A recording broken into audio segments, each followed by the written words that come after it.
வணக்கம் நண்பர்களே, பார்த்தீங்களா பிரியாணி ரெடி ஆகிட்டுது. இங்கே சும்மா வெறித்தனமாக இருக்குது. கம கம கமண்டு வாசனை இருக்குல்ல, சும்மா வேறு லெவலில் இருக்குது. என் நாக்ஃபார் பக்கத்து வீட்டுக்காரனுக்கும் இன்றைக்கு கொடுக்கணும். அவன் வந்து பார்த்துட்டு போனோன்.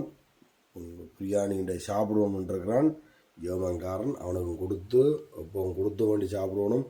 பார்த்தீங்கன்னா பிரியாணின்ற நிறத்தை பார்த்தீங்களா, உண்மையாக சொல்ல போனால் உப்பு புளி கிளி எல்லாமே வேறு லெவலில் இருக்குது. அப்படி ஒரு டேஸ்ட்டாக இருக்குன்னு செம்மையாக இருக்குது ப்ராபிரம். ஸோ கண்டிப்பாக நீங்களும் இப்படி பிரியாணி செய்து சாப்பிடுங்க. வீட்டு ஃப்ரீயாக இருக்கேங்க. இன்றைக்கு ஃப்ரீயாக இருந்து நான் டைம் இருந்தது. அப்போ இன்றைக்கு நான் தான் போட்டேன் இந்த பிரியாணி. சும்மா அப்படி சாப்பிட்டாவே சும்மா அப்படி பார்க்க முதலே அப்படி ஒரு வறுத்தனமான பிரியாணி வடிச்சு அப்படி ஒரு டேஸ்ட்டு.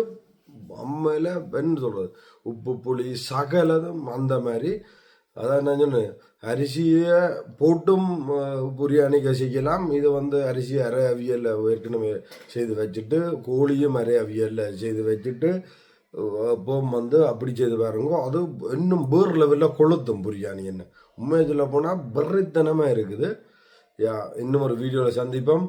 எல்லோரும் சந்தோஷமாக இருங்க, ஹாப்பியாக இருங்க, லைஃப் என்ஜாய். ஓகே, நன்றி, பாய்.